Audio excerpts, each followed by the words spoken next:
How's it going? No worries. Let me see if I Going can pretty good. make you bigger. There we go. That's better. Yeah, so I haven't talked to you in hella long. Let's not act like this is a podcast, really, truthfully, because I haven't really given much thought to how I'm going to execute that. I just thought if we get into some cool shit, maybe I can use it. But Yeah, just go for a little while. yeah, but mostly I just want to catch up with you and see what's going on with Texas. Congratulations on all that. Congratulations on your engagement. That's fresh in my mind because I saw something on Instagram, I think today. Oh yeah, thank you. That happened. Yeah, I saw the picture. Somebody got like a picture of you holding the ring, and you just like are like cheesing, and she's like about to cry or whatever. So that was fun. That's cool. And you're gonna start your married life together in the Lone Star State. That's Yeah. talk about a big that was, change. That was. I mean, it was something that we had thought about for a while, and it's just like we have the means right now. There's nothing that's kind of holding us from actually making that move. So, we decided we'd just kind of go for it. What's the logistics of it? You got like a job lined up already and stuff?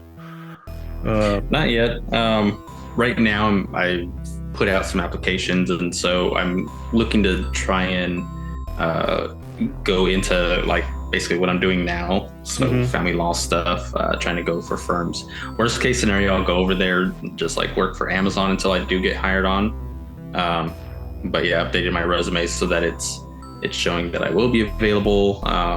We do have my sister offered for us to stay there until we do get our own place.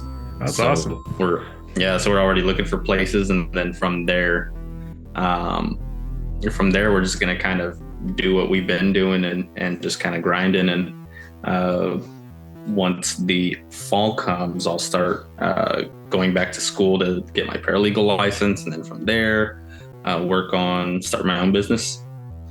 And then from there, that's when you're going to start your acting career? I suppose. Yeah. I hear that there's a big Hollywood presence in Austin now. Everybody flocked from Hollywood to Austin, so you might be able to get something off the ground. Are you going to be near? Yeah. Are you going to be near there at all? I don't really know the layout. We're going to be more. Yeah, we're going to be more South Texas. So San Antonio is going to be like the tip of the bottom of the iceberg. So we're gonna be right there. You're going to be almost Mexican. Yeah. Fuck yeah. Yeah. I was like, man, I got to brush up on my Rosetta Stone Mexican. My Rosetta Stone Mexican. Dang. All right. That's cool. I got to be honest with you. I don't really know a lot about Texas, but I drove through it recently, and for some reason it gave me the heebie-jeebies. I have no evidence behind that statement. Me and Becky, we took a trip to Oklahoma. We had like an event a few months back, and we drove. So we drove across like, I don't know, 4 or 5 states or something, and Texas being one of them. And I don't know, man. I just felt like, I don't know, I had California plates, and I just felt very vulnerable driving through there with California plates. Was it strictly the plates, or was it something that you encountered, or what? No, dude, like I said, Becky felt it too, which was the weird part. I thought maybe that was just like some programming I had being a black dude or whatever, and just being like, good old boys coming down Texas, you know what I mean? It was the middle of the night. That didn't help. And it was just a weird vibe I got from it. But we stopped and had, what's one of the southern fast food places that we don't have in California? Whataburger, maybe? Whataburger, I think, yeah. Which was the first time I had that, and it was, it was fine. It's fast food. Yeah, I was like, everybody talks about, Whataburger and In-N-Out and the feud and all that, and I'm like, they're both fine. They suffice. Yeah, like if like you don't have a hamburger cooked in the inner city by some old guy with one eye, then it's not going to be anything special, I don't think. Are you guys going to get married before you go, or are you going to get married out there? Out there. So we're going to plan on completing our move by end of February. So we'll be in there February, March, and then from there, it's just kind of gonna fire on all cylinders and try and get our everything situated so we get our own place and just kind of get grounded in Texas by the end of March. Nice. Is she got all her logistics worked out as far as her medical stuff and all that? Yeah, that's something that I was actually, my sister's in town for a little bit, so I was going to talk to her about that. Just trying to figure out what we're going to be doing. I don't know if you could hear Nikki, but she's watching football, so you might hear her in the background. Yeah, I don't have any reason to watch football this season. But we're going to get all that figured out. So I'll probably be paying out of pocket medical for Nikki once,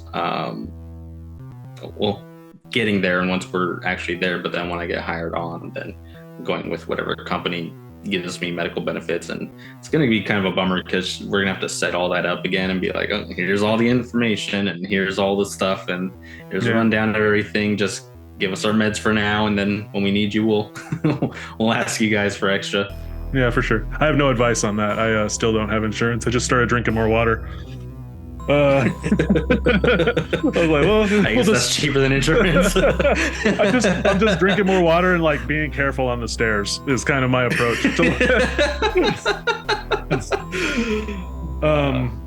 As that of our forefathers before us. Right, whatever. It's so funny. I had really good insurance for like 15 years and I barely used it ever. Mm-hmm. So I guess I just don't have like the proper respect for how important insurance is, but I'm yeah, whatever. Becky's like on that, she's taking care of that, but as of now I'm like just flying by the seat of my pants, going to the gym. I guess that helps. It might not though, because I try to lift really heavy weights, so I'll probably fuck myself up and then just be like drinking water in the corner, crying. It'd be like, I should have taken my multivitamin today. I know, fuck, dude, vitamin D. Fuck, Joe Rogan told me all about this. I knew it would happen. It's fine though. Well, that's good, I guess. I mean, you're not really gonna truly know how the vibe of that stuff until you get out there. I just figured because of like the special nature of what she deals with, that you might like know what the scene is down there for that. Yeah, it'll be a different carrier, and then she still has her Medicare too, which that should be like federally covered. So, that's that's part of everything I'm going to be doing from now until we move, and figuring all that out and making sure it all gets situated. I'll end up leaving my job before February hits, so like mid to end of January. Do they know yet? Just so I can. They will know. I'm going to tell them next week, so I'll give them that notice. And it's funny because I was like, well, I want to give them as much notice as possible, but at the same time, for some reason, the way it works out is like, even if I give notice, they can't do anything until I'm actually like out the building, gone. Mm-hmm. So I could give them like a week notice and it still wouldn't make a difference, other than letting my supervisor and manager just worry about filling my spot that much less time. That's pretty much it. I mean, yeah, that's what you're giving them, is the time to fill your position. But I don't know what the culture's like at your job, but I was like really reluctant to give my job a heads up just because I felt like they would make it hard on me. So I gave them the respectable 2 weeks, but nothing more than that, because I truly didn't quite know the timeline of everything, because like, I don't know if you recall what we were going through back then, but it was like financially motivated, kind of how we access the retirement funds and all that, and it all had to fall a certain way.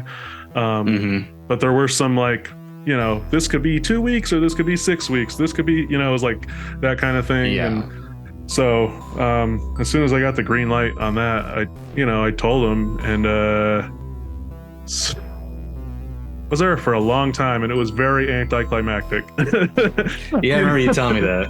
I was like expecting, I don't know what I was expecting, but just like anything. I did have like, some people come up and talk to me about like, plans and stuff like that, and a couple handshakes here and there, but like, I don't know, like zero almost. Like people that I was like, I worked for this guy for 10 years. I was his number 2 for 10 years. And he was just like, oh shit, you're leaving? Well, good luck. And then you like went to lunch. Like, all right. Like, I thought I might get a cupcake or, like, yeah. There's a little bit of something, just like, let me know a little bit that you want me to say, like, oh, are you sure? Just that little secondary, like, oh, we might smile at you more. Yeah. Throughout the day. I mean, it was appropriate. Looking back, I'm like, I was done with that place, and I'm sure that there was people that were done with me. I didn't have the best attitude by the time I was out the door there, so it was just probably like a mutual, like, all right, this is fine, finally. Yeah. So whatever, that's good. What do you expect to happen? Because I kind of want to have it on record so that after you quit your job, we can compare what actually happened. I expect people to probably ask about it. There's some people who, because I'm not really big on my social media, but Nikki is. Mm-hmm. And with her, she's already posted everything like, oh, we're going to be moving and all this. And anytime something like that posts, like someone random from the office will come up to me and be like, hey, I saw this on your Facebook. And I'm like, oh yeah, Nikki did post something like that. And this past week, she had posted something about going to Texas, and I had someone be like, hey, I heard you're leaving for Texas. And I'm like, oh yeah. They're like, I heard you're gonna shut the fuck up. Well, I didn't care at that point. They were like, the managers know. I'm like, I'll let them know next week. That way I could just talk freely about it, and not that I'm not talking freely, but I don't talk about it like with the office setup. Like, a lot of people like to chit chat and they get sociable, and it's a mostly female workspace. There's like a few guys, and the guys are just like, we're just gonna get to work. Right. And the girls will like, chit chat and gossip or whatever. So I figure once I do put it out there, then they'll maybe come up to me every once in a while and be like, hey, I heard about you leaving to Texas, and oh my gosh, and nothing too much of. I've been there for a while. I've been there for like 7 years now. Mm-hmm. So for a few of those years, I was just kind of in the back office in the corner, because I worked with specifically with like a child support unit, which they work off of a certain grant, so we don't touch anything else in the office but child support. So like for a couple of years there, I was just kind of in this annex of, I'm only going to do this, and you guys are on your own for all the crap that you have to go through. Mm-hmm. And they had recently put me back, so I'm just barely getting back to like hearing all the chit chat and the gossip, and like seeing attorneys again at the front. And it was funny because a couple weeks ago, I had an attorney that was like, oh, I was wondering where you were. I hadn't seen you in like forever. And I'm like, yeah, they just, threw me in the back with paper. So yeah, there might be some people who say anything, but I don't expect anything too much. Normally they do a thing where they'll do like a little potluck, or like just have like cupcakes or something for someone leaving. Like we've had a couple people leave who had been there for like years, and they just went to private places to make more money and not work in the courthouse. Right. They're intelligent individuals or something. Yeah, for sure. So they already did that. So we're actually still trying to hire for those people who already left like a while ago, which is why I'm like, well, I'm not too concerned, because once I leave, maybe by that time they'll have hired someone to replace them, and then they'll have to hire for me as well. So I expect just anxiety from management, but not really like anything too, I don't know. I don't really expect them to kind of invade me about everything, because I'm not that talkative as it is. Yeah. Well, that's a good answer, and I think you're probably spot on, but I was really hoping you'd say you were going to like, steal some classified files and fist fight a paralegal or something, but whatever, to each his own, Yeah. I might take some staplers or something. I'll see what office supplies I have around here. All right, I'll take a bunch of whiteout. I'll be sure to cut out that one tiny little snippet out of this podcast so we can't prove it. Yeah. Okay, I'll be in Texas anyway. It's cross state borders, so yeah, fuck it. Takes too much effort for them to do anything. I'll be eating barbecue and carrying a gun on my hip, player. Yeah. Oh, wait, you got to trade in player for partner, I guess. Partner. Yeah, that's cool. Shit, Texas, man, it's so different. Las Vegas is really different too. But frankly, we don't like interact with a ton of people out here, socially on a regular basis. We're kind of just in our house all the time working. We were doing events pretty heavily for a while, most of them not in Las Vegas, and then our exposure to the city or whatever is just kind of like every once in a while we'll go poke around and in the middle of the day or something go walk through a casino or something, but we're not out partying and all that shit. It's if we had come out just here, like survey the land. Yeah, just whatever, killing time, and that's what there is to see. From a aesthetic perspective, my God, I mean, you're in Stockton and you go other places and you're like, fucking hell. But you go from Stockton to Las Vegas, where it's like, particularly for our situation, our backyard, you look out and you see the mountains like very close. And then we're about 25 minutes from the Strip and all that glitz and glam and all that cool stuff. And then the mountains we drove up there out of curiosity a couple weeks ago and spent the morning playing in the snow and then drove down to the Strip area to have lunch in the Rainforest Cafe, and then drove over to like an indoor play zone for Riley, and like had just this really cool comprehensive day that I never could have had in Stockton, California for the life of me. Yeah. We always were just like either worried about whatever was going on there, crime wise, or there just wasn't anything to do. It was like you go eat at BJ's and Chili's enough times and then you're kind of just over that whole town. Yeah. Like, which of the 12 restaurants that we can actually hit and care about do we still want to hit? Open even, Yeah. It's like a revolving door in a couple of those spots, like the corner there that is now finally, I think they put like an In-N-Out or something. That was like yeah, it was over by the malls. Yeah, that was like 5 restaurants in 10 years or something. Yeah. And the whole place. And then walking through the mall over there, because we just actually visited not that long ago because we had to pick up a car. So we were there for like not long at all. But we walked through the mall and it's just like, I don't know, it just seems like a flea market, but they set up in stores. It's just like I get what you mean. Like, they have some of the most random shops. Like, they're kind of like urbanized, kind of stylized shops that you see, but like nobody's in there except the guys who work there or people who come in there and just kind of hang out and aren't buying anything. And it's like, you could have done this at headsets. home. Yeah. Dudes with Bluetooth headsets, and they just like bought a t-shirt press and opened a store or whatever. But more power to them. It's just, I mean, the vibe is what I'm getting at. It's like, damn.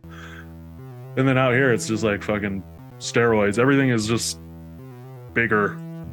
Yeah. Shinier, bigger, better, glitzier, brighter. Yeah. Like everything is more like expensive, highly competitive in terms of like trying to get your attention. All the signs are huge and all the lights and like you even stand at a gas pump and it starts talking to you. It's like crazy. It's like motion detection and all of a sudden it's trying to sell you Gatorade or something. It's like, what the fuck, dude? Like, I like it. That's one of the things that we were looking for, and I was telling Nikki about it. I'm like, in Stockton there's not really much, and just in the valley in general, you go to Modesto, you go to Manteca, and it's kind of the same vibe everywhere. You might not have the same stores, but it's all the same vibe of like, well, this is what we're here for, this is all there is, and let's just kind of see what's there and do everybody whatever, everybody that's there is there because it's affordable and it's close-ish to work, like, but not there. Like, everybody kind of drives out a little bit.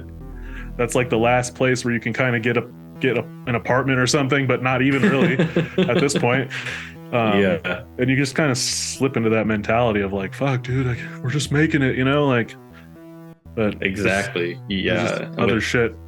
Yeah, with San Antonio, I mean, just looking at apartments, like, there's just so much more in the listing. I'm like, they're gonna have a competitive market. So what we would be paying for like a 1-bed, 1-bath, would be like a 3-bed 1-bath or something, where we have more square footage, or any number of benefits for having a competitive market where you do have like a big city that's still expanding. Yeah, it's going to be interesting to see nationally how the real estate thing plays out, both with rentals and with buying stuff, because Becky's real deep into this stuff now, and there's a whole layer of stuff going on that I wasn't aware of until she brought it to my attention, months ago, a year ago or whatever.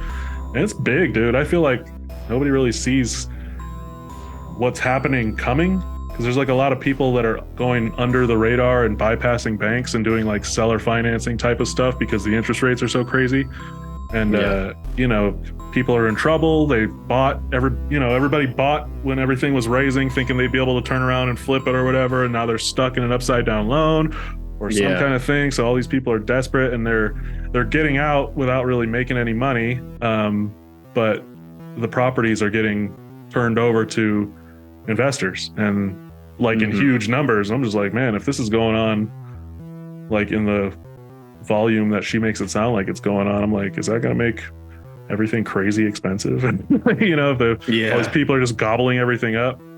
But I don't know, I'm too stupid to project.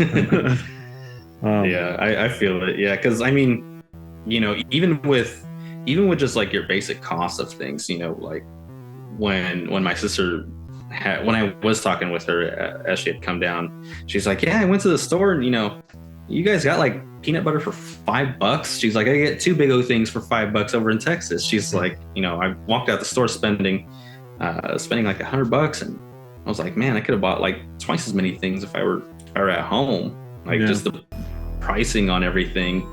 And you don't really think about that because you're like, well, it's bread or it's milk or it's whatever. But location does make a big difference when you are buying. And for sure. So for us, having somewhere where they do have a competitive market, where it's not just like everybody is okay with what the standard is, and it's not really going to change for the better anytime soon. Sure. Going to a competitive market is kind of the thing to do right now if we're going to be able to do anything. So with how everything is kind of played out, and with us still kind of getting over COVID. You guys still have COVID in California? Yeah, people are right now. People are still getting hit.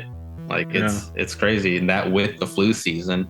I don't know how people aren't more careful and stop coughing on each other. Well, I mean, I'll tell you exactly what it is, because as soon as you cross the state line, we haven't talked about COVID in a long time. No, actually out here, I'm just recently, like I'm maybe the last 2 weeks or something, I started kind of noticing people are wearing masks again, but I haven't, it hasn't been a thing that's been in my peripheral for a long time. This is a different kind of vibe out here. It's, different politically and stuff. And you know what I mean? Like, it just, I don't know. Plus we haven't gotten sick, so we haven't thought about it. We're in our house all the time. That was a thing we noticed right away when we went back and visited California. It was like, it's still part of the regular conversation. We're like, oh yeah, fuck, I forgot. I think it's still going on. Yeah, still a pandemic. That's wild. I don't know. I put all my faith in Elon. He's going to figure everything out. Including, the ability to speak freely. Yeah, that's all exciting to watch. I don't spend a ton of time on Twitter, but I check in now and then, just to, I got to be there for my 32 followers. No, but like, that guy is on there a lot and interacting with people a lot. I'm like, don't you have rockets or something? Fuck, dude. It's like, I get what he's doing and I appreciate the effort, but I'm like, I was kind of counting on you to save the world. Can you stop going back and forth with journalists, please? He's like, nah, I gotta troll AOC some more. Like, he's just, and it's so funny because he's doing all that stuff. Like, he's tweeting back and kind of going jab for jab with all these people, and it's like, you kind of do have to see that in what he says about when he did go to Twitter and how he went through the offices and like what he is finding out. Like it's kind of part of what he's doing in the job, you know. It's like, well, all this stuff has been hidden before he could even buy it, and he had to get sued to be able to like try and get all the information that he could.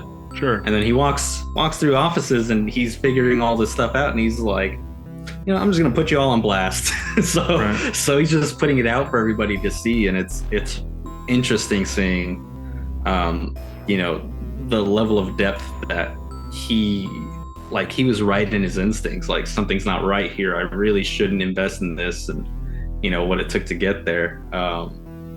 You know. Yeah, I mean, I'm here for it. Like, I wish that, you know, some of those secrets were different, but they're the truth, and that's what happened. Yeah. So, you know, that's what he said he was there for, and if he continues to do that, it can only ultimately end good. But there's going to be a bunch of friction on the way there. Oh yeah, for sure.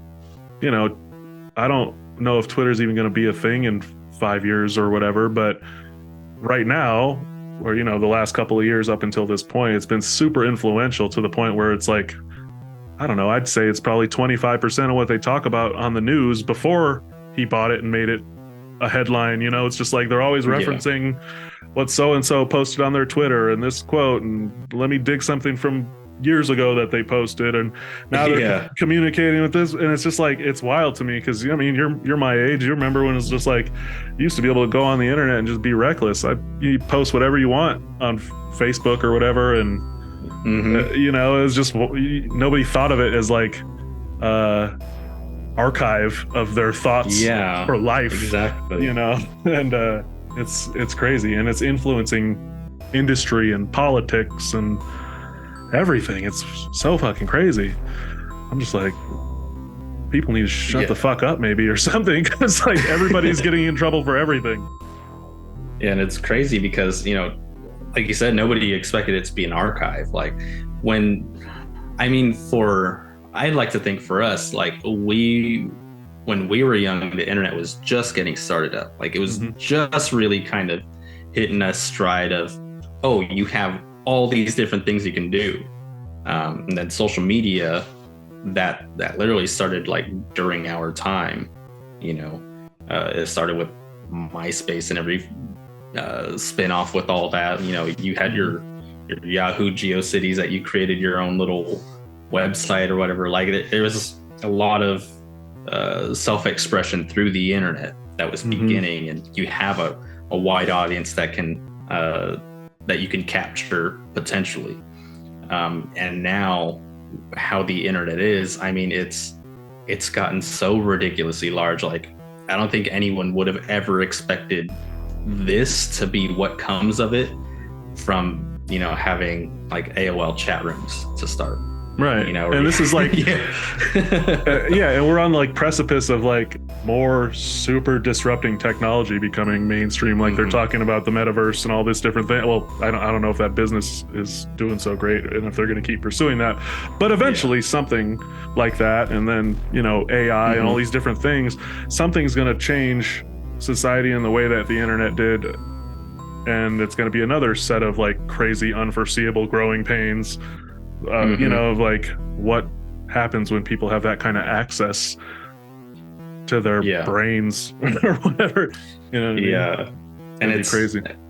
And it's going to be so hard to, you know, for either companies to regulate themselves or for them to have governments regulate them, because it is so expansive. It's not like you have different zones that, you know, through the internet, you can regulate this zone. Like, okay, this California Facebook is going to be regulated in a certain way. That Texas Facebook, you know, you don't have that. It's just everything all interconnected. So how do you know, when it comes to issues of free speech, of, you know, your marketing, any kind of commercial business, anything where you put more than just, you know, an idea out, how are you going to regulate that so that you don't disturb what's already there? You don't allow others to break it so easily. Like I feel like we're still behind when it comes to knowing kind of what laws should be passed for it. You know, granted, a lot of people who are still in, who are lawmakers and you know, have been for a long time, you know, you really don't know how much they're caught up on what's going on in the internet and how it got there, you know, from the first place. Yeah, I mean, there's so much that goes into that thought right there of just like the people that are making the laws are fucking 90. Mm-hmm. And you know what I mean? Like they see it in a very different light than somebody who's 20. Yeah. I don't know, man. I don't really know. Both of them sound gross to me. To be like, leave this company fully in control of how it goes, because obviously their motivations are going to be to monetize it. And up to this point, they've done some pretty shady shit to do that, you know, and, you know, controlling the flow of data and harvesting data against people's will, and not against their will, but, you know, kind of without them really realizing or whatever. Just click accept on this NDA or, you know, on whatever terms. Just 400-page terms of service or whatever. Yeah. Do that and we'll send you cat pictures. Yeah. You know what I mean? It was like, oh, you just spent $1,700 on this iPhone, but if you want to use the capabilities of it, you have to check this box. You know, but I don't know. Everybody's got to figure it out. Everybody's kind of on their own in that respect. I've submitted more in the last year than I have my whole life, because it just, you know, I think it just wears on me, you know. Finally, I'm just like, I gotta fucking get around on the internet. I can't be I gotta get shit done, you know. So you submit to the convenience of things, and I don't know, hopefully I don't regret it. There's like no other way to operate in society unless you're, you know, someone like my dad who doesn't even have a cell phone. You know what I mean? Like, I mean, sorry, letting the cat out. Yeah, no worries. When we were starting, we were just like, I know it was a less sophisticated internet. So like if you were giving up your email, like that's all you were giving up was your email.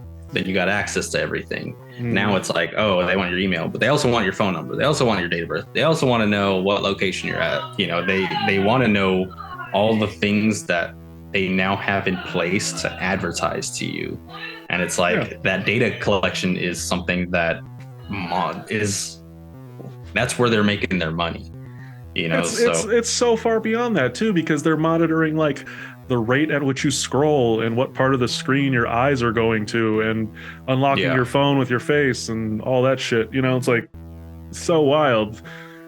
Yeah, pretty soon it's just, I mean, they're going to put it in people's bodies. That's what we're talking about right now. Me and George just went off on this whole podcast a couple weeks ago or last week or something about Elon and the Neuralink thing. Which I took the position of I'm going to totally be an early adopter, to go kind of against my tone right now, just because I'm like, well, I want to be the smartest guy. I want to be Google. Yeah, I don't know if it's a wise thing if they're just like, do you want access to all the information? And you're like, I'll wait. But then, you know, you have to consider the inevitability of bugs on the first version. But yeah, I don't know. It's gonna be like a bunch of rich people are gonna buy these Neuralinks and box out all the poor people with knowledge. Or what's probably more realistically going to happen is we're all just going to go on YouTube in our brains or something. Just use it for entertainment. I mean, that's what I'd probably end up using it for. Yeah. Just like, well, I mean, now I can watch porn on the bus. So nobody knows what's going on. To see what I'm watching. Right. Don't wear sweatpants. Don't wear sweatpants. Leave the gray ones at home. Yeah, for sure. I mean, unless you're, you know, trying to put out a vibe.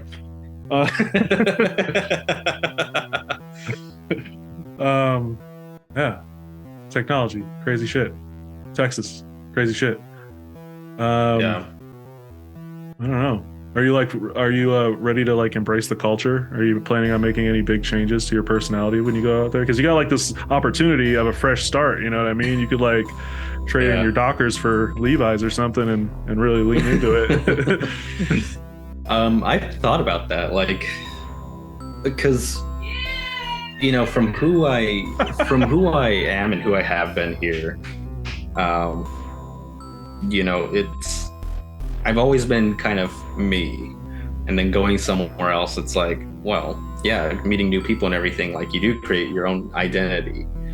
I think overall, like who I've changed into from, growing up, going through adolescence, from when we've met and back in high school to who I am now, I think I myself have changed enough that it's like, okay, this is just the new guy that's going to go out here. And, I think, I think if anything, I feel like you've always been pretty much who you are. You just have had different skins, you know what I mean? But you've had, your demeanor has always been similar, and you're certainly much more mature, which I think that just naturally happens to anybody that gives a fuck about their life and self. But you've always been a guy that's a bit of a watcher and a data collector, and you're not too quick to speak. You like process information and all that. But there's the fun stuff you can change, like I'm gonna fucking square dance and shit. I don't know. Yeah, and I mean that's what I intend, is to be more open. I was even talking with Nikki. I'm like, we're gonna have to meet all new people, and I'm guessing the 49ers scored or something. Oh, they must be playing. Yeah, it's 1:30, so they're probably playing. So you'll probably hear plenty of her. But yeah, I figured, I'll be more open. I'll be more. I'll do what I can to adapt myself to going to Texas. I never have been someone who goes out and parties a lot and, goes to bars and everything. But I was telling her, we're gonna have to meet new people. Like we're gonna have to network and figure out the city and figure out what's around and, get to know people and make some new friends. So, for me personally, that's a part of my personality that I'm going to have to allow more, to be more present, to be more open. For Nikki, she's already naturally like that as it is. She's someone who, she can get into a group of people and just kind of like, not intentionally, but she'll capture attention just by being herself. She's very friendly. There she is. She's relatable. Yep. that would be her. That would be her anywhere. Yeah. Yeah. That's library Nikki right there. Yeah. Yeah. So we'll, it'll be an adventure. And I know she's really nervous for it, just because with her, she realizes like we are leaving pretty much everything behind in California to go over here and try something new. So she's a little anxious about that, but I think once we get settled, once it's all done and we're in that process of, okay, let's go out, let's go find people, let's go meet my coworkers who I'm getting to know. It's just acclimation. I mean, if you guys got the hard stuff figured out, which you're on the path to, which is a place to live and money, all the other shit, I mean, you're going to go through a year. You're going to see what the weather is like. You're going to go through, you got to learn the highways and shit. It's not like it's going to be the same life in a new place under new circumstances. It's like, I don't know. I was very much in the same kind of headspace that you are in right now before I left. And, I didn't really change that much. I mean, I acted differently because we were under different stimulus, but I'm just same person in a new place, you know what I mean? Up until very recently, like I mentioned to you over the text message, I got a little extra dopamine in my brain finally, so now I'm feeling a little more productive, but but that's that's about it. Are you guys gonna go out there with like a trash bag full of weed? Because I don't think they sell it out there. She might have like a connection or something. I mean, it's not like it's extinct out there. Like there's people who have it.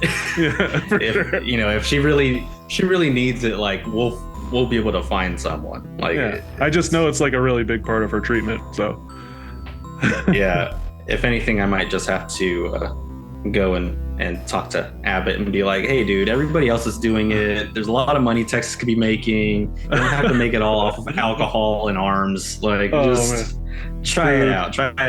Give it a 2-year test run. That's the power of that haircut. Made stupid money. That's the power of that haircut you got right there. You can just walk into Governor Abbott's office and he's going to hear you out. You're like, hey, hit it with the comb one time and he's going to be like, shut my door behind you. Yeah. This kid's which of the voters are you coming from? Yeah, exactly. You're a little pale there, but you got a little brown tint to you. I could use you. Yeah, it's gonna be cool, dude. I feel like it's gonna be a lot of fun having a conservative governor. Yeah. Conservative places to live, I feel like, are probably more fun generally. I have my qualms with certain ideals, but I can't argue with results. Right? Like I know right now Austin's kind of going through a growing pain where, because so many people who are going to Texas are going to Austin, they're having their troubles there. But the culture overall in Texas, like when we did visit, anytime I visited, I never really had any problems. If we did have weird issues, it'd be tourists who come in and they're just doing whatever, and it's like, can you like fuck off away from me for a minute?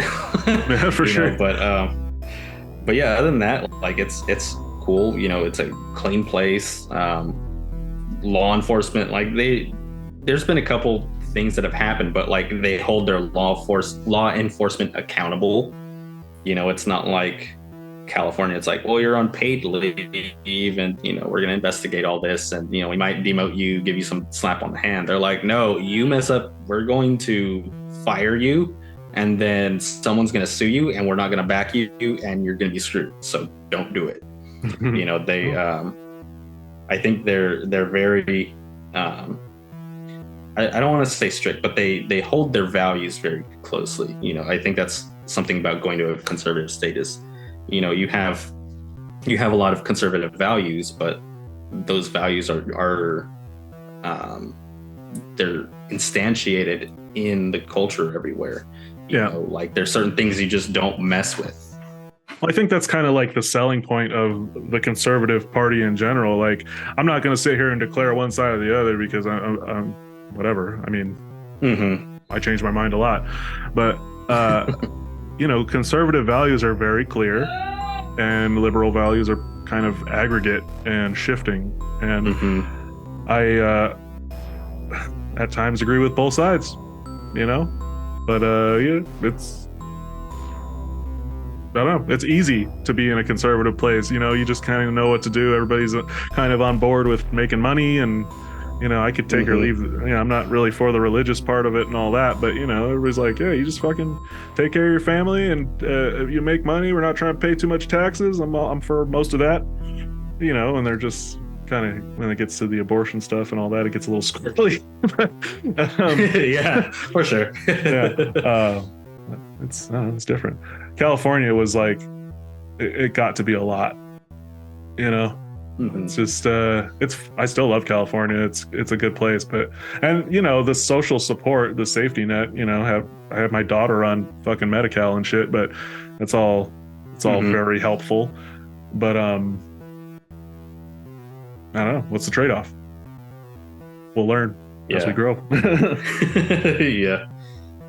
Yeah, for sure. Yeah, California is, for me, it's that there's too much of everything. Like everybody wants everything to be there all at once, and it's like you don't have all the room for all that.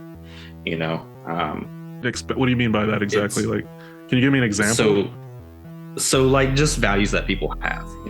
They'll everybody's kind of like, well, your personal values are paramount to you. That's what matters the most, and you have to be able to express that, and you have to be able to do that without impediment. And whatever that is, sure, there's a like if you're going to express those values throughout anywhere, a lot of people forget that you have to negotiate your own values with the person in front of you. You know, the person in front of you might not have the same values. And it's, to me, that's where California gets squirrely, where they're like, well, you can't tell me what to say, what to do, how to dress, how to think, what to tell my child. You know, those things are kind of what are at the forefront of people's thought here. Whereas I feel like in conservative states, it's like, well, we understand that we both might have different values, but we both subject ourselves to what we all know we should at least have at a base. You know, we should at least be able to exchange information as clearly as possible, so that the next time we have to do anything, we have like a middle ground. Like there's a middle ground there where when you try and enter, when you try and negotiate with anyone, whether you're going to the store trying to buy something, or just have a conversation with someone who, you know, is sitting across from you. I think, you know, the liberal approach is fine and appropriate in regular life, like just being out on the street and stuff. Yeah, do you go crazy. But I think institutions need to be able to preserve their ability to set their own standards. And when you make it difficult for like a company to fire people that go against their values, or a school system to do, you know, not be able to purge a problem or something, you know what I mean? Like that's where everything kind of gets fucked up, you know? Because then the people that are kind of just easy going and doing the right thing are the ones that are paying for that, you know what I mean? Like we've all been part of a job where there's an asshole they need to fire, but they can't fire him because, you know, union says can't. The union says you can't, or it's like the reasons that he needs to be fired or nuanced, and it's hard to qualify on paper, and he's got a lawsuit in California if he wants to, you know what I mean, or whatever. It's like the job I left was just riddled with people that were like, I mean, they were a half a second away from just flat out giving the middle finger to the managers basically at all times, and it was just like, get rid of these fucking people, man. But they can't. As long as they show up on time, that's about it. That's like all you have to do is like be there. Yeah, and it's tough because, you know, that might have worked fine when everything started. Like that might have been fine 20 years ago, but now with all just as much information as there is traveling around, you know, you have to rein it in somewhere. Like with schools, that's a big thing. You know, with how they educate people, what they're educating kids to do, you know, what information comes through. Like there's so much information that is out there, but the kids don't need all of that. Like they need to learn, you know, their STEM stuff, you know, science, technology, engineering, math, you know, learn your history, learn all the basic things that it takes you to get through and be a semi-intelligent person. And then you take your specialties later on. You know, you could find out all the extra information, but I mean, whatever. I think both things can exist. I think you know, there should be those STEM, you know, standards, and then you should be able to also access, you know, art schools and creative different, you know, but my point is those institutions individually should be able to be like, this is what we are, this is what we stand for, it's written down. You know what I mean? Like, you know what I mean? It's like, and then you as a consumer, parent, employee, whatever, you just know what you're getting into. You get into it, and then you just, that's what it is, you know?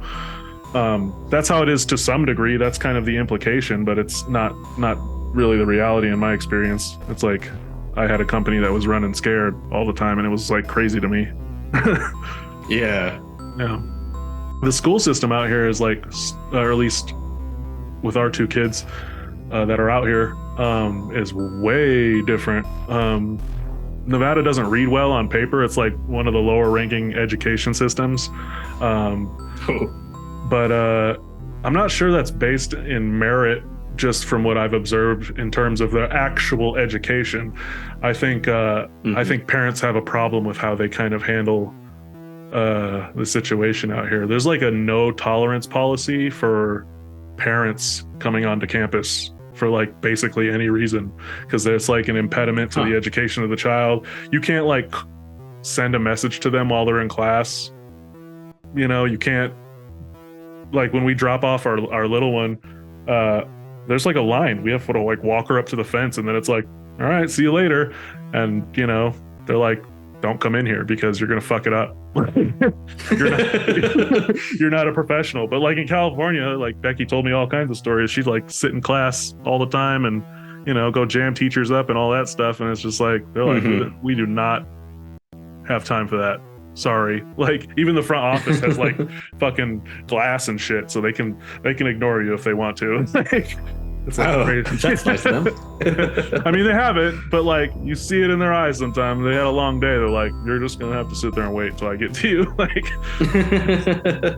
funny. But on the other token, they do all kinds of like cool shit, fun shit. You know, it's not like the school isn't warm. They're just like, do not disrupt what we got going on here. We have a very clear plan. Fuck off. Yeah. And sometimes that's what they need too, is, you know, there are parents who will come in and disrupt and question everything. And it's like, no, we've been doing this for many, many years, same way. Right. All the other kids have worked out fine, you know, just let us do our thing. And then we'll let them get back to you so you could screw them up at home. Right. Yeah. So far so good.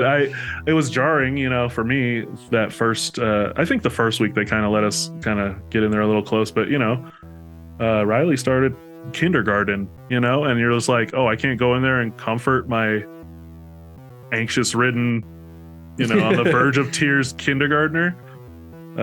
They're like, no, she'll be fine. she's a little person. Basically, there's like I don't know. She adjusted though. She's fine, and now it's fine. It's great. But yeah, man, were there some pissed off parents that first week. I think I think there's a lot of people that are moving here, and I think a lot of people that are starting their kids off in kindergarten, this is like their first experience, just like me. And they were we were all just kind of like, what the fuck? Like, we can't. What do you mean we can't get in there? We can't see them. Like, you a teacher? All right, piss off. Yeah, exactly. Yeah, they got this like I don't know, this lady that sounds like she smoked 1,000 cigarettes for 10 years, and she just stands at the gate and gives you this fucking New York accent of just like, you can't go past the door or whatever, you know, like she's just, it's just like, wow. She'll put her hand on your chest for sure. She's like, don't come over here. But at the same time, she's like, you know, complimenting the little girl's pigtails and shit. So whatever. So, I like your hair, darling. Yeah. Happy Monday or whatever. Jesus, have a cup of water or something. Yeah, whatever. Just differences. I like it out here. We've had a cushy experience, obviously, though. We're kind of like out in the suburbs and stuff. So we'll see if we can. Hopefully, we can keep that up. I don't know. It's, you know, it's a little rocky out here, but it's fine. Yeah. What else? You guys got plans for the wedding? Not really. We were planning stuff, and then you gonna make somebody else pay for it? I don't even know what we're gonna be doing. Because we originally, before we decided to move, we were like, okay, let's do some wedding planning stuff, and we were doing the logistics of it. And I got to her and I was like, you know, if we do something, it's gonna cost some money. You know, there's gonna be some money spent to get it done. I was like, but I know we also want to move out to Texas. And I was like, you know, I don't want to do anything that would upset us going to Texas, because that was paramount. Like, that was the thing that we really wanted to do. So I was like, maybe we should put all our energy into Texas now, so that when it comes to the wedding, like it's whatever, you know, she's already got the ring. She's already, dude, that's it. You're done. Like, you know what I mean? Like, you'll get to the wedding. Yeah. I've been engaged for like, I don't know, 3 or 4 years now. I don't know. It just hasn't ever made sense for us to do that yet. You know, we're committed to each other, but you know, we got the rings. It's fine. We'll do that when it matters. But there's always been something to prioritize in front of that, like the move and the business and the kids and this and that. And it hasn't made sense like for other reasons, like benefits reasons and things of that nature. Yeah. But yeah, I mean, you guys will be fine. Just fucking get your shit together, get the tangibles like, set. Yeah, she's like, I don't care if we just go to the courthouse and get it done. I was like, oh, that's cool because I know my way around courthouses. So, but for all the good reasons. The best wedding I've ever been to was in somebody's backyard, and they just did a potluck, and it was awesome. We had hella fun, and then everybody brought tents, and they like camped after and had a fire. It's hella fun. That's dope. Yeah. So I don't know. There's a lot of ways to do it. And then I was also at a wedding that cost like $40,000, I was told, and I didn't have. Well, it was an open bar. I had some fun, but I didn't have as much fun. Didn't have as much fun as the backyard for sure. Yeah. So we want it to be, the wedding itself. It'll be whatever. Like we'll get married if we have to in a courthouse or whatever, and then if we have like a reception or anything, it'll be fairly intimate. We don't want it to be anything too big, too expansive. Mm-hmm. We'll figure something out for that. She was thinking like maybe just at a park and we do like a big old barbecue or something and have a bunch of people over. I mean, the one thing you might want to, that might rush you a little bit is probably benefits, huh? Like you wanting to get her on your stuff, depending on where you end up working. Yeah, even so. I mean, I was able to get her on my benefits here because we were living together, and because she wasn't working for so long and I was able to claim her as a dependent. So because she was a dependent, I was able to get benefits for her. That's awesome. So yeah, we'll see how it works out in Texas, wherever I end up, wherever I do end up working, and what kind of benefits they do. And I always told her, like, if I have to, I'll pay out of pocket so that like the insurance can be taken care of and everything else, I'll do whatever. So we're not too worried about that because we were able to get it accomplished. I think more than anything, it's just getting settled in, getting me on the right track to where I can do what I need to do with work. Mm-hmm. And then from there, it should be much easier sailing, than working where I am here, where we're not really making money. Like for every dollar that I make, it's spent just as quickly. If it was the same money, would you want to continue doing something similar to what you're doing, or would you want to start new somewhere else, like in a different industry? I'd be willing to do another industry. I think just with what I've learned doing what I'm doing, I should be making more money. If I'm making the same money, I'm just saying, like money is not a thing. You get $1 million for this, or you get $1 million for that. Oh yeah. Would you, would you want to stay in the legal profession? Are you passionate about that in any way, or would you want to be like, fuck it, I want to try like carpentry or so, I don't know, like whatever. I mean, I'd be open to it. It's just the logistics of how it all pans out. I actually have gotten to where I do now like working in legal, because now I see, I don't just see like it's all this paperwork, it's all this stuff. Like I've gotten really good with being personable with people. I think if it's not in legal, I do something where it's I'd probably have to be selling something. I'd have to be selling a service or selling a certain something that people want and need. You want to sell some pins? Like, I'll do that. I mean, as much as money might not seem kind of like the motivator, it's still a really good motivator for me, because it's like it's a tangible, measurable source of how well I'm doing myself. And I think a report card. Yeah.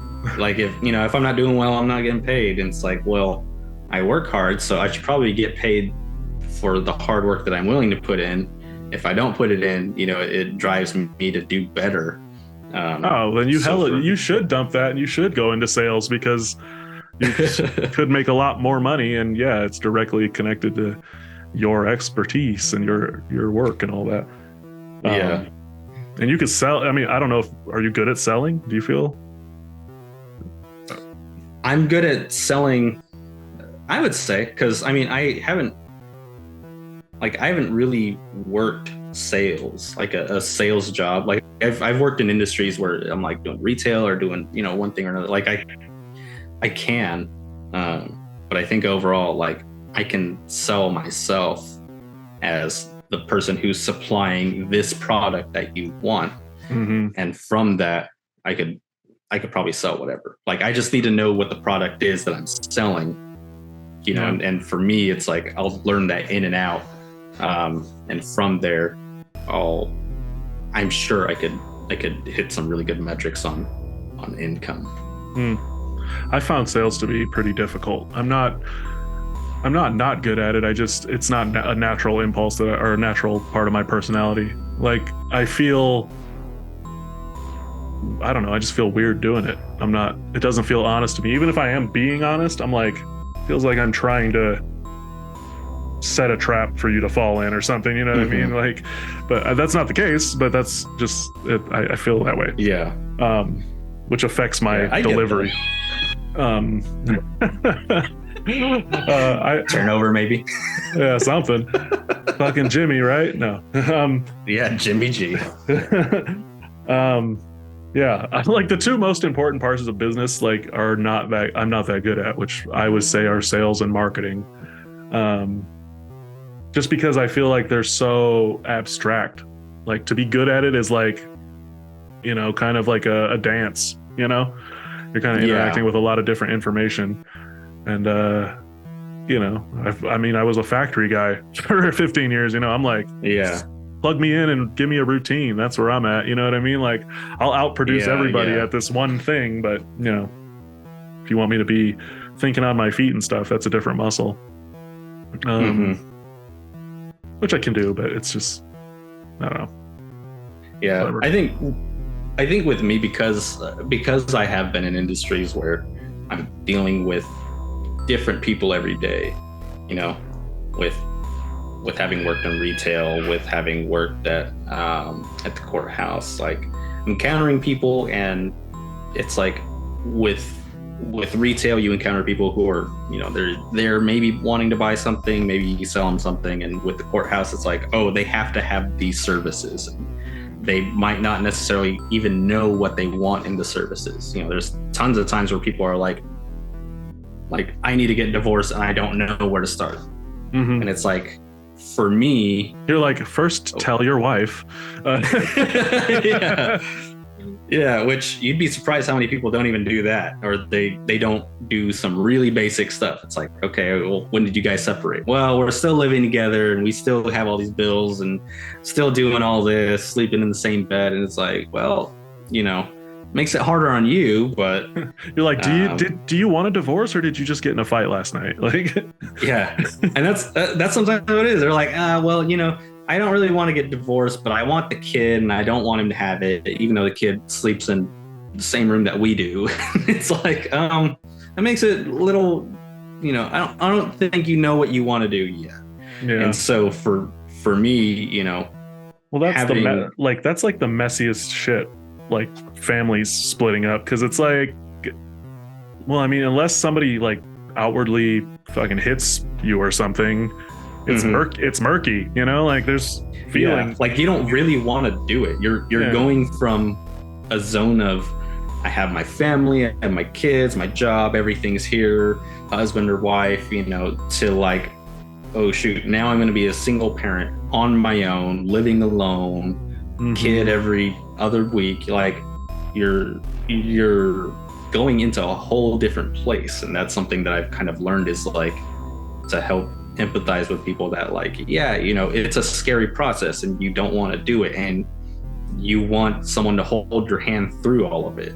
Yeah. And generally you're on one side or the other of, somebody's usually coming out a lot better off than the other person, one of them's employed and one of them's not, or whatever, somebody gets the house and somebody, so it's like, that's got to be so anxiety inducing. Like I've always kind of thought about that, and I don't know, my parents set a really good example because my parents divorced when I was really young, and they kind of just like really amicably about face and kind of just like, I don't want anything from you, you know, let's do what's good for the kid and all that. And it was mostly fine. Yeah. But you don't see that a ton. See a lot of people going for blood. Yeah, for sure. Yeah. And it's, you know, a lot of those people, it made me realize like a lot of those people, when they're doing all that process, like they're doing it, but they're only doing it because they're so scared of what might happen if they don't do it. Right. You know, and like that's it makes me realize how much fear is a motivator for everything.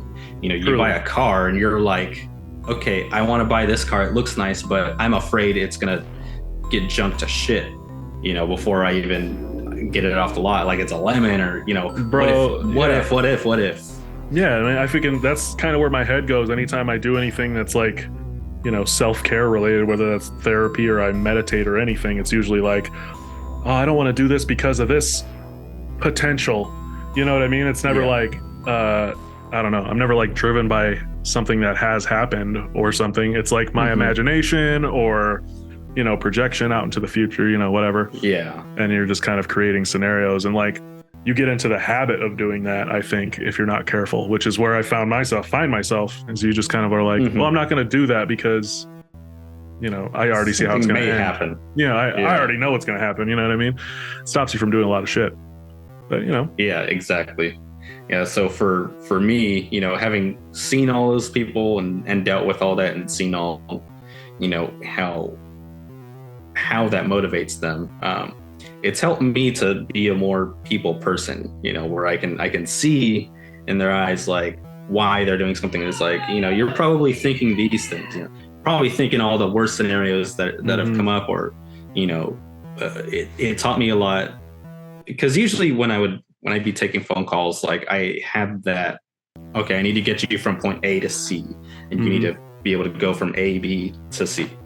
And it's like, okay, I just need the information. Just give me the raw information so that I can let you be on your way doing the right thing. And it's like, I got good at that, but that wasn't what made me good. You know, what made me good was like, I'd sit there and I'd let them talk for like 5, 7, 10 minutes and get whatever story they have, because that story, you know, they're not coming to me because of A, B, and C. They're coming to me because of the story that they have. Like, life is going shit right now. Here's all the shit, you know, that I'm dealing with.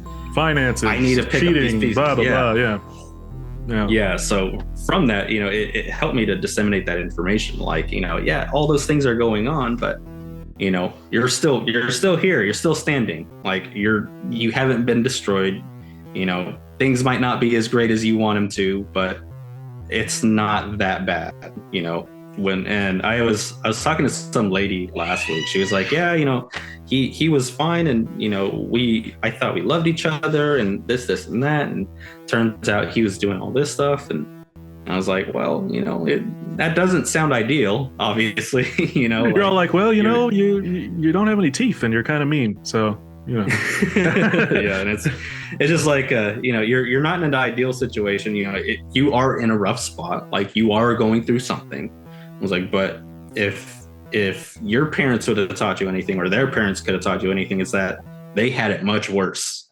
Like, you go back a couple generations, things were much, much harder than it is for you right now. And I'm like, you know. Yeah, but the reality is like, you can't feel other people's feelings, you know.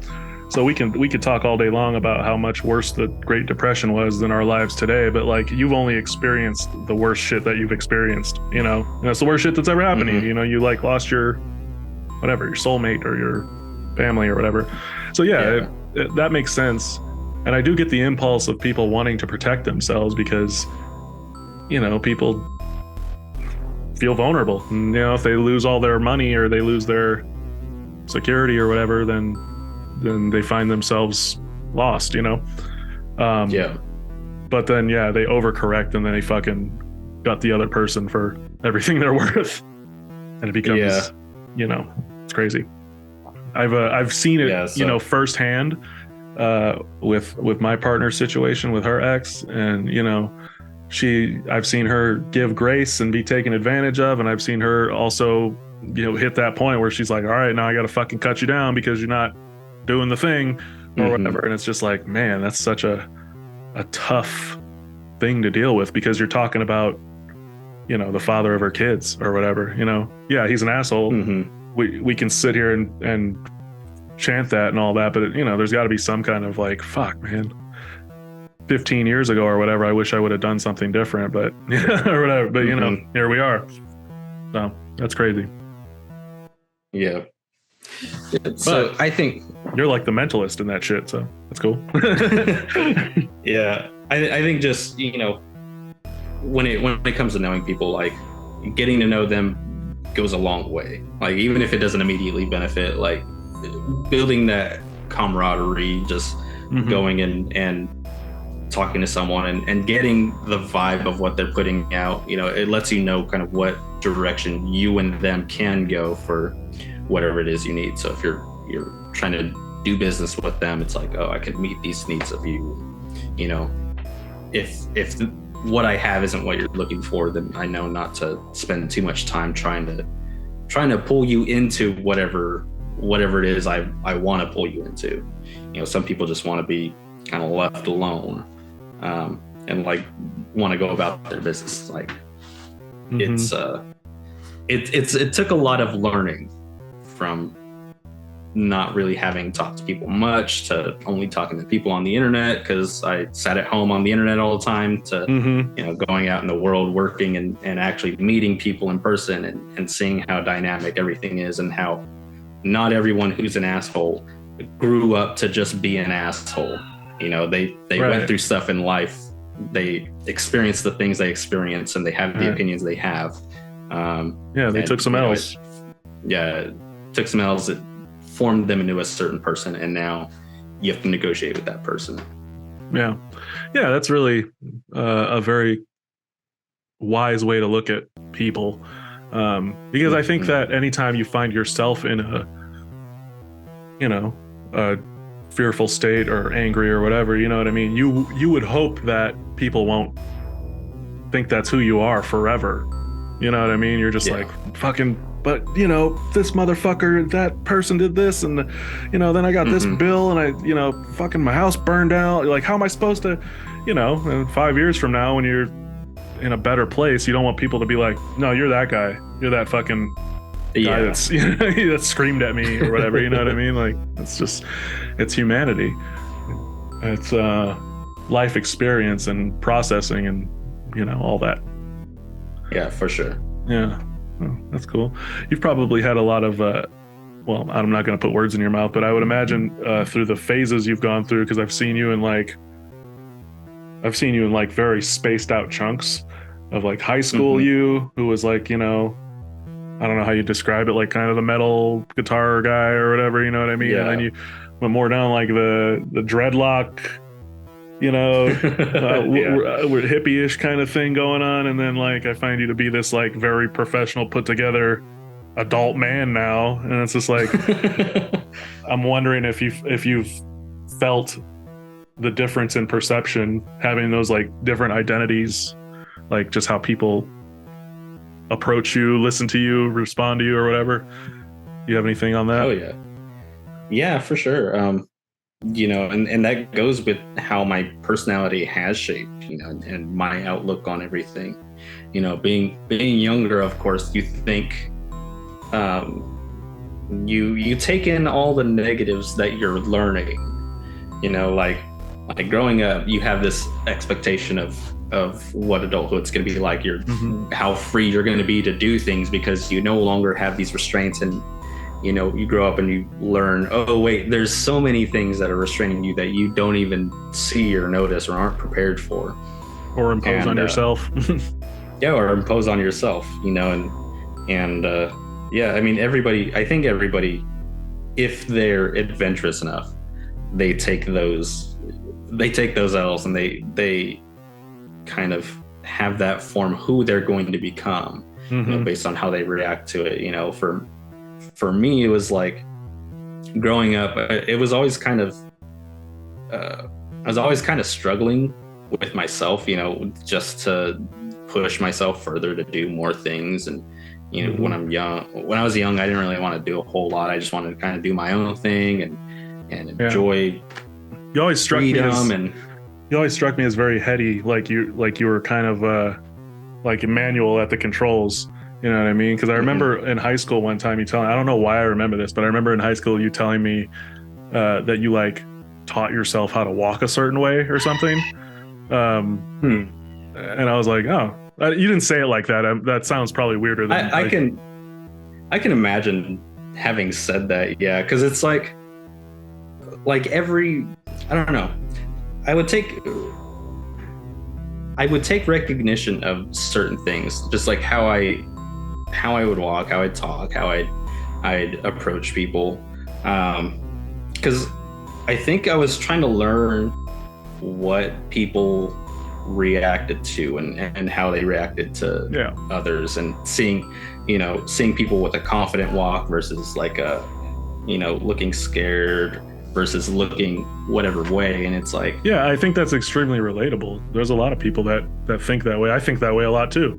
I don't generally think about my walk and stuff like that, but I'm always like conscious of like my size and stuff in a room. I'm like a big guy, and I'm always just like, shrink, like be smaller, be quieter, you know what I mean? Like, because I feel people be like, holy shit, you know what I mean? Like, or, maybe I'm manufacturing that, but that's just kind of the vibe. And and for me, I was always kind of just an observer in that way. Like because I wasn't confident enough to just go and do my own thing.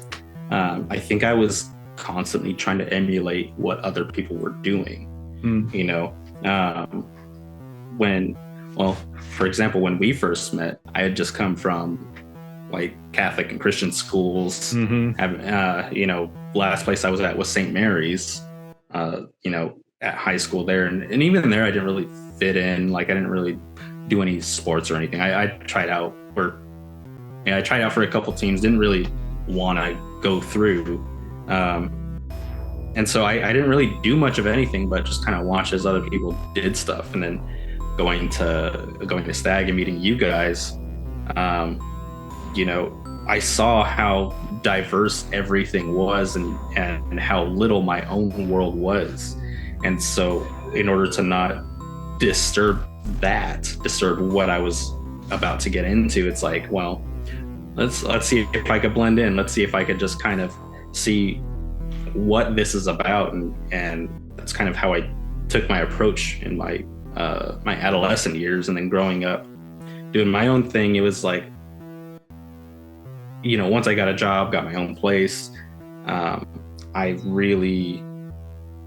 felt like I was comfortable with myself, but I was still missing something. So I still was observant of where I would go, who I'd hang out with. And, I ended up hanging out with Richie for the most part. But even then, whenever we'd go out, it was, I liked the energy that he would go into, like he'd go into bars, he'd go into places where he knew people and all that. But that still wasn't my energy. I was still trying to figure something out.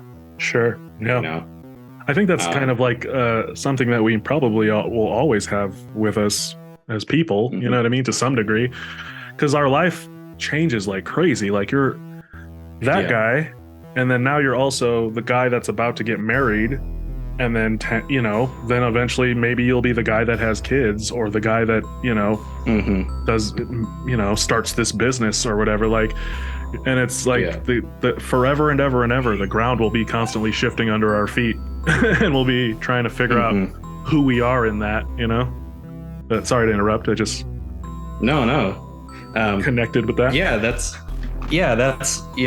and that's something that I don't think I'll ever really get away from is how much I look at something that even if I encounter it every day, like I'll still try and figure out some new angle to look at it from, to try and learn, that I think that's always been something big with me, is like I do want to always constantly try to learn more and more. And with people, and with people, there's no end to how much you can learn. Some of us.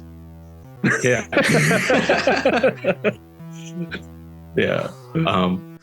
But there's no end to how much you can learn, like a lot of I mean, look at now, a lot of what is popular are like the true crime podcasts, because like there's things that people don't think others are capable of. Mm-hmm. But if we do look back far enough in history, like, yeah, we've done every wild, crazy thing that's conceivable, and there's still more for us to do. Sure. You know? And so for me, I think I've always had an interest in people and what kind of shapes them.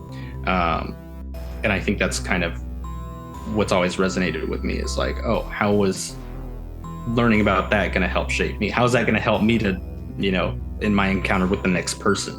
Right. So I think that's where I'm really aiming, is like, where can I put my personability to the test and push my own limits of what I'm willing to go through, so that I can accomplish whatever goal I want. Yeah, that's wisdom, man. That's crazy.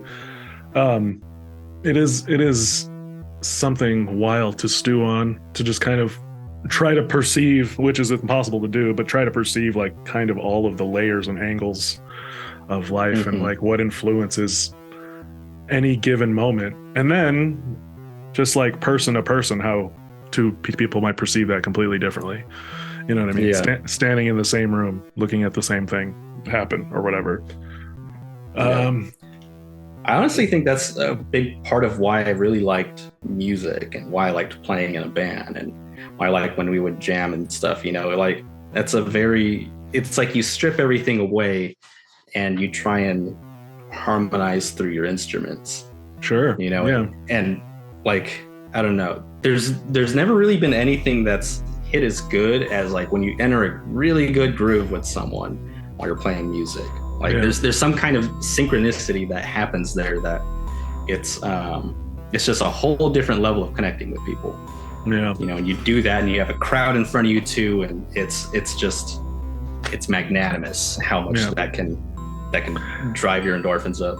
Yeah. Well, I mean, I think music in general, whether you're playing it or listening to it under the right conditions, can be super influential to your mood and feelings and perception of everything that's going on.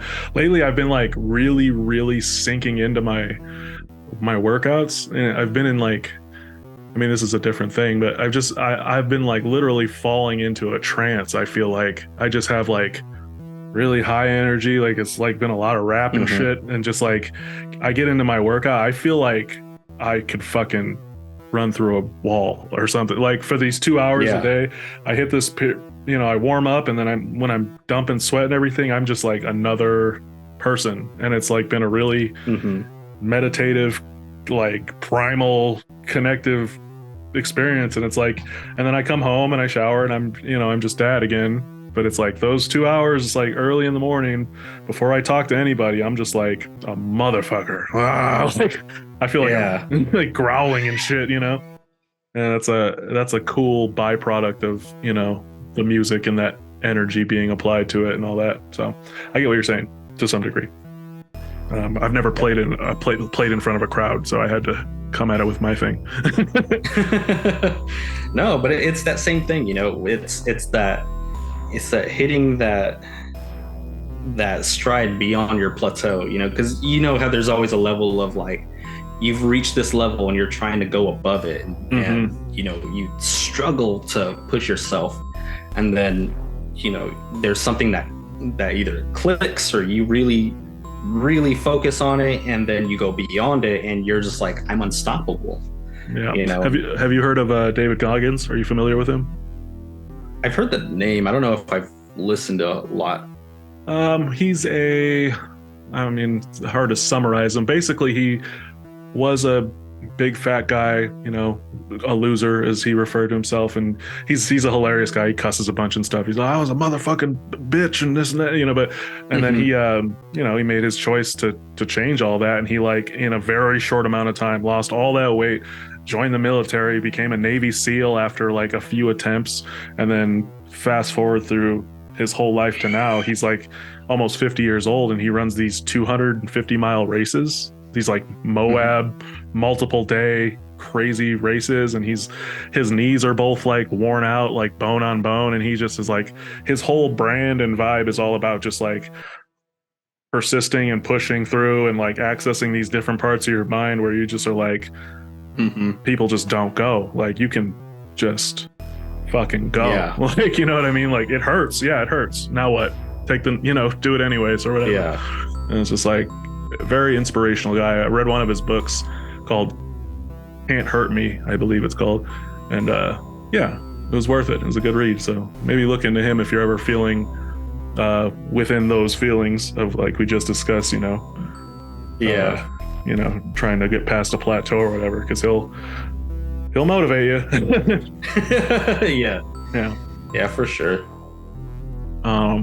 Yeah, that's cool. I'm looking at the time here. I feel like we've been on here for about, I don't know what the meeting time is, but I feel like we've been on here for almost 2 hours, and I feel my kids are probably driving mom crazy. Her patience runs thin a little quicker than mine. So I'm gonna go ahead and say let's wrap it up for today. But Okay.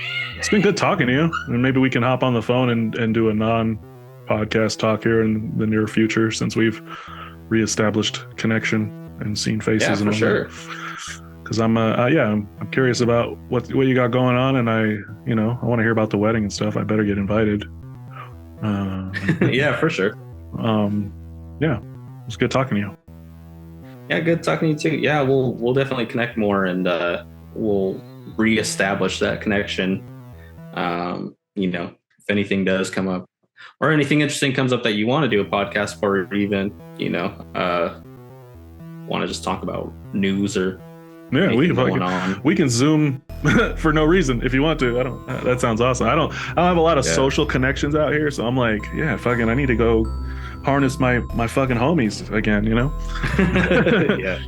Yeah, for sure. Yeah, I'll be around. We'll be doing our thing, but outside of that, shouldn't be too busy. Cool. Take care of that lady of yours, and maybe get her a glass of water or something. I feel like she's about to have a fucking stroke. Yeah, right. Yeah, hopefully it's halftime soon so she can take a break. Yeah, and tell her I said hey, and Becky sends her love and all that too. Yeah, for sure, man. It's good reconnecting. Yeah, for sure, man. I'll reach out soon. I'll probably just be texting you like on a pretty regular basis. All right, cool. Yeah.